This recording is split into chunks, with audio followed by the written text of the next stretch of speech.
শুরুটা আসলে তো প্রোডিউসারই ছিলাম, আপনারা জানেন। কিন্তু হঠাৎ করে কেন জানি মনে হলো যে আমি এতদিন যে সমস্ত ছবি দেখছি বা যে সমস্ত নাটক দেখছি তার থেকে যদি ভালো কিছু নিয়ে করতে পারি, এটা আসলে ইচ্ছাই আর কি। মানে হঠাৎ করেই প্ল্যানটা আসছে, হঠাৎ করেই করে ফেললাম। কেমন হয়েছে বলতে পারবো না, তবে চেষ্টা করছি যতটুকু জানি, এবং কয়েকজন আমাকে হেল্প করছে। তার মধ্যে আমার ক্রিয়েটিভ ডাইরেক্টর প্লাস আমার ডিওপি আমির হামজা, সবার নামই বলতে হয় অ্যাকচুয়ালি। এবং আমি অনেকের কাছ থেকে অ্যাকচুয়ালি মানে এনকারেজমেন্ট পেয়েছি যে ভাই করেন, ভালো করবেন, এইভাবেই করে ফেলাটা আর কি। মেসেজটা হচ্ছে যে আমাদের সামনে তো ভ্যালেন্টাইন, তো ভ্যালেন্টাইন মানেই হচ্ছে যে লাভ, ভালোবাসা। ভালোবাসা ছাড়া আসলে পৃথিবীতে কিছুই নাই।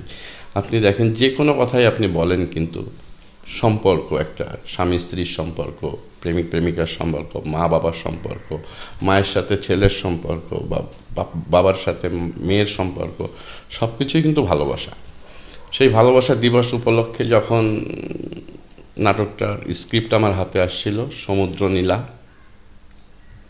আমার আসলে খুব কাছের এবং খুব পছন্দের একটা গল্প। আব্রাহাম তামিম যে স্ক্রিপ্ট রাইটার এবং ডায়ালগ সেই লিখছে। তো চিন্তা করলাম অন্য কাউকে না দিয়ে নিজে একবার চেষ্টা করি না কেন, সেইভাবেই আর কি আসা, এবং আলহামদুলিল্লাহ সব কিছুই ভালো মতো আসছে।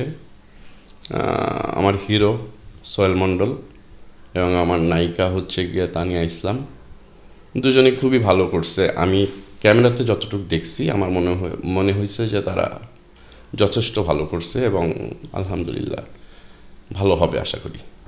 নতুনত্ব মানে হচ্ছে গল্পটা এমনই একটা গল্প, আমার কাছে কেন জানি খুবই ভালো লাগছে গল্পটা, যে এইরকমই আমাদের সম্পর্ক হওয়া উচিত।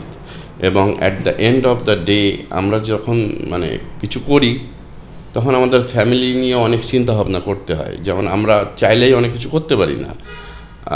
একটা ছেলে একটা মেয়েকে ভালোবাসে, কিন্তু ফ্যামিলির কারণে অনেক সময় সম্ভব না। এই সমস্ত বিষয়গুলোর মধ্যে আছে। তো সব কিছু মিলাই নাটকটা খুবই ভালো লাগে, মানে গল্পটা খুবই সুন্দর, চমৎকার। এবং সব থেকে ভালো কথা, একটা ডায়লগ আছে নাটকের মধ্যে যেটা আমার হিরো বলবে, যে এটা আসলেই আমার খুব মনের কাছের একটা ডায়লগ। এটা হচ্ছে যে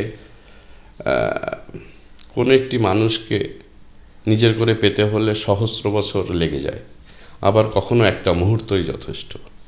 এই যে কথাটা, এটা আসলে খুবই টাচি একটা কথা। এটাকে আমরা ট্যাগলাইন করবো ইনশাল্লাহ। এটাকে ট্যাগলাইন করেই আমরা এগোবো। এবং আমার প্রমোশন মানে আমার ফেসবুকের প্রথম যে পোস্টটা আসছিল, সেটার প্রথমেই কিন্তু এই কথাটাই লেখা ছিল, একটি মানুষের হৃদয়ে জায়গা করে নিতে কখনো কখনো সহস্র বছর লেগে যায়, আবার কখনো একটা মুহূর্তই যথেষ্ট। সো খুবই টাচি একটা গল্প, আশা করি দর্শকদের ভালো লাগবে। আর দর্শকরাই বলবেন কেমন হয়েছে বানানোটা, বিশেষ করে মেকিংটা। আর অভিনয় অবশ্যই, যেহেতু সোহেল মণ্ডল খুব ভালো অভিনেতা, তানিয়া অনেক চেষ্টা করছে সোহেল মণ্ডল, এবং সোহেল তাকে অনেক হেল্প করছে। তো সব কিছু মিলায় আলহামদুলিল্লাহ ভালোই হয়েছে আমার মনে হয়। শুরুটা একটা মেয়ে তার কথা বলা শুরু করছে, আবার শেষটাও আমরা ওই মেয়েটাকে দিয়েই শেষ করছি। মাঝখানে অনেক কাহিনী আছে। মেয়েটা হচ্ছে খুবই গ্র্যাজুয়েশন শেষ করে সে একটু নান্দনিক, সে সবসময় চিন্তা করে যে একটা হিরো স্টাইলে কেউ তার লাইফে এন্ট্রি নিবে, কিন্তু ওইভাবে কখনোই হয়নি। ছেলেটা হচ্ছে একটা কর্পোরেট জব করে, খুব ভালো জব করে, কিন্তু সেও একটু মানে কি বলে ওকে, সেও খুব মানে নান্দনিক চরিত্রের অধিকারী, এবং সে মাউতার গান বাজাতে ভালোবাসে, গিটার বাজাতে ভালোবাসে, ঘুরতে ভালোবাসে, এই সমস্ত সব কিছু মিলায় সব কিছুই আছে এর মধ্যে। আসলে নাটকটা তো ভ্যালেন্টাইন, এবং ভ্যালেন্টাইন মানেই হচ্ছে লাভ। আপনি এর মধ্যে অনেক কিছুই খুঁজে পাবেন, যেটা হচ্ছে যে ভালোবাসার কথা বলছি। বা তারপরে এছাড়া মেকিং নিয়ে যদি কথা বলতে হয়, তাহলে এখানে অনেকগুলো মানে সিকোয়েন্স বা আমরা কিছু ড্রোন ইউজ করেছি এবং কিছু অধিকাংশে আপনি দেখতে পারবেন সেটা হচ্ছে যে লং ফ্রেম। সমুদ্র মানুষ দেখতে চায়, তো সমুদ্রকে ওইভাবে দেখানোর চেষ্টা করা হয়েছে। তো হ্যাঁ, একটু ভিন্নতা তো অবশ্যই আছে। আর সবথেকে যেটা বলতেই হয়, এই নাটকে আমরা একটা গান ইউজ করেছি। গানটা ভালোবাসার গান অ্যাকচুয়ালি। আমার মনে হয় যারা ভালোবাসে কাউকে, এবং আমার মনে হয় বাংলাদেশের প্রতিটা ইয়াং ছেলে মেয়ে কেউ কাউকে না ভালোবাসে, তো তাদের জন্যে খুবই খুবই মনের খোরাক মেটানো, দিলের খোরাক মেটানোর একটা গান। আমার মনে হয় সবারই ভালো লাগবে, নট অনলি ছেলে মেয়ে, যে কোনো বয়সের যে কেউ নাটকটা দেখলে আমার মনে হয় তারা নস্টালজিয়াতেও ভুগতে পারে, অথবা এরকম হতে পারে যে রানিং সিচুয়েশান কেমন যাচ্ছে তাদের লাইফে সেটাকে তারা খুঁজে পাবে। সব কিছু মিলায় আমার মনে হয় খুবই চেষ্টা করেছি ভালো করার। আশা করি দর্শকদের নাটকটা ভালো লাগবে, এবং আরও আশা করি যে ভ্যালেন্টাইনে তো অনেক নাটকই আসবে, বিভিন্ন গল্পের, বিভিন্ন স্বাদের।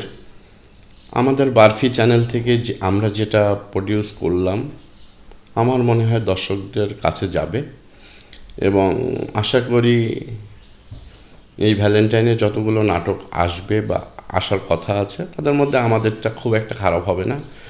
আমি খুবই আশাবাদী আমার নাটকটা নিয়ে। নট অনলি আমার নাটকটা, এটা আসলে সবারই নাটক। আমি মনে করি গল্পটা এমনভাবেই উপস্থাপনা করা হয়েছে, স্ক্রিপ্ট রাইটার যেভাবে লিখছেন, আমি মনে করি যে এটা যে কেউ খুবই ইজিলি জিনিসটা মানে গল্পটার সাথে রিলেট করতে পারবেন, এবং রিলেট করতে পারলেই আমাদের সার্থকতা। আশা করি আপনাদের সবাই মজা পাবেন, এবং আমরা যদি মজা দিতে পারি তাহলে আমাদের সার্থকতা।